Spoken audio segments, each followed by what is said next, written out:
So excuse the review quarters. Soon we'll have our own place and our own little studio to where we can do the reviews. But as for now, we are trapped in my Hyundai Elantra. Well, this is like an on-the-spot review. We just came out. We literally walked out of the theater. That's true. We did walk out of the theater, but still, I think in the future when we have a little studio set up, of course. Anyway, welcome, ladies and gentlemen, to Just Go With It.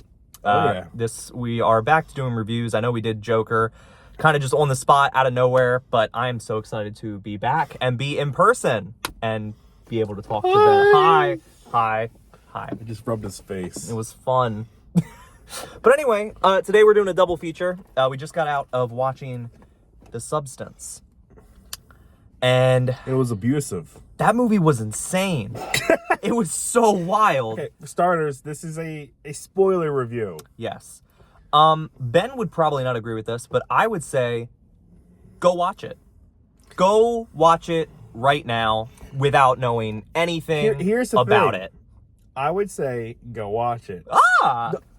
But because I feel like it's so ridiculous. If you can stomach some kind of gross stuff, because it is like a little bit of grody things. Grody? Grody. Is grody a word? A little grody. Grody? It's grody. I think grody's a word. You're I'm grody? not grody. I'm not grody. All I know is there's lots of gratuitous booty. So much gratuitous booty. So much. But if you don't care about knowing a little bit of plot, basically there is this actress who had her heyday. She was living it up in the 70s and 80s and doing great, and now she turned 50 and she gets fired from this show, and then she gets offered this experimental procedure thing called The Substance, and when you take it you get a better version of yourself, but there are consequences and there are rules, and if you don't follow those rules the consequences will be bad. And that's about the plot pretty much. Yeah.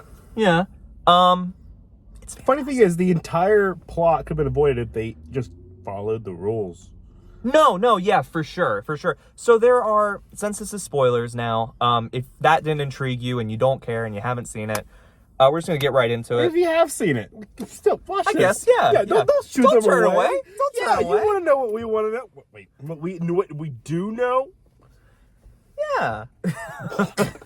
Anyway, I have a few issues with this movie. I have a lot of issues with this movie. One thing, she gets offered the substance and they give it to her.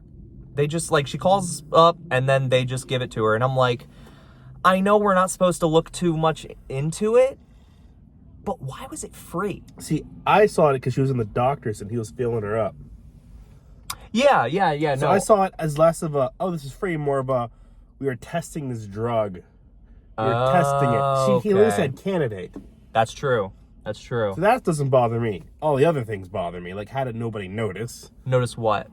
That she was, like, not the same person. This was happening for months. Well, she wasn't... What do you mean she wasn't? So a random stranger's living in this, like, famous person's apartment? Well, see, that didn't bother me. It's weird we were bothered by different things. The doorman would have been like, what the frick is this young woman just, like, in Mrs. Sparkle's apartment? She probably, like, made up a lie, like, I'm her granddaughter, or something. I don't know why I did a voice there. But probably said something like that. Like, because she even said something about her mother. Or her mother used to watch her all the time. And so I think that was, like, kind of referring to, Or the thing was, like, she had to, like, take care of her mother every week, or that was her excuse. Yeah. So that's probably what she said. She probably just said she was related to her.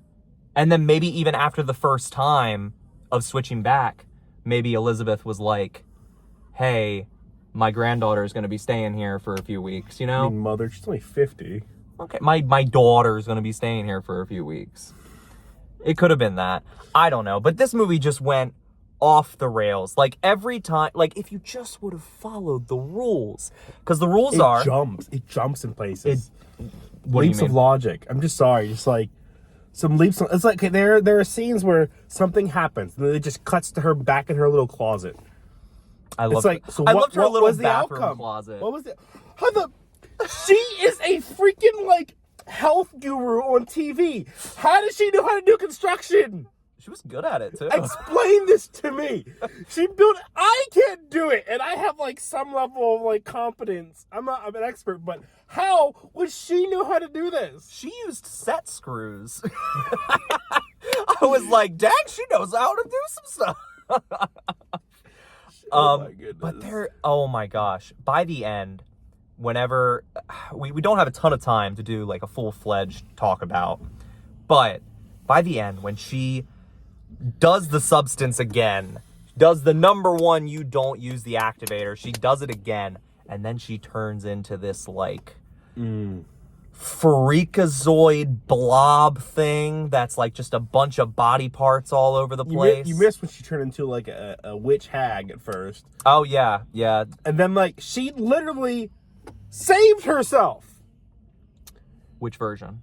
What are you talking about? The original saved the younger version because she went to like kill her and she regretted it. Yeah. And she brought her back. They both were alive. They could have worked something out. I think that's part of the message of the movie, man. She was alive. She could have still given her spinal fluid to the younger version because she was alive, so she was producing. They both could have lived and had a life. But then the younger one just killed her. I mean, I know why. It's obvious. If I see somebody that tried to kill me, I would do the same. But it's still frustrating. It's very frustrating. The entire movie's frustrating because it's like, girl, just follow the rules. And then she kept coming back and kept changing stuff. And I don't know, just the visual storytelling in this. There are like 10 minutes at a time that goes by and there's just like no talking. And it's so well done. I have to say the cinematography was great. Yes. Like, it definitely had a style. It didn't just feel generic. It was nice. No, not at all. I thought this movie was very unique.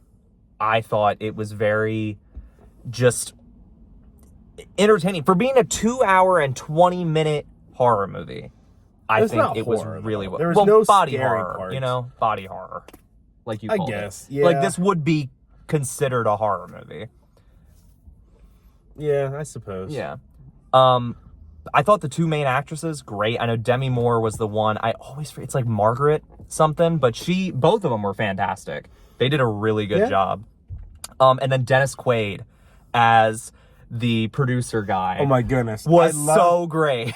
The way he ate all those like, what is it? The shrimp, or crawfish? Were they crawfish? Yeah. The table was destroyed after I was like, oh my goodness, this man he just phenomenal on that crawfish. Yeah, and then like he doesn't even wipe his hands to leave, and then just like goes hugs the guy. I'm like, oh my god. He like pees, doesn't wash his hands, and just like yes, yeah.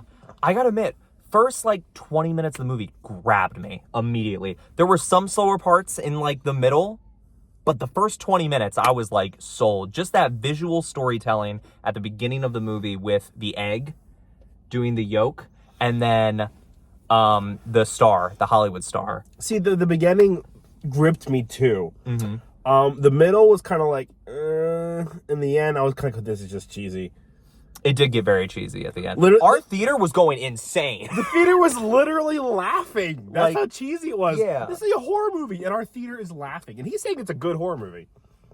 A good movie. The theater was literally laughing. But I think it's not a comedy. No, but I think it was supposed to be kind of like dark and comedic in that moment.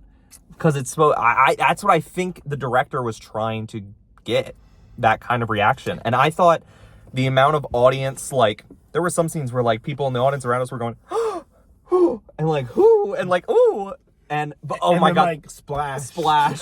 Yeah, when she's like this giant orb monster, like she's about to fall, and this guy next to us just goes, it gets dead quiet, and then we hear splash from like 2 seats down, and she splashes.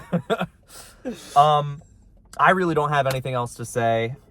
We set our rating in the shorter review, but my grievances. We didn't give a number rating. We just said how we felt about it. I said a number rating. You said a number rating too. Oh, I did. We did. But even after talking about it, my rating is still going to stay the same. I think 8 out of 10.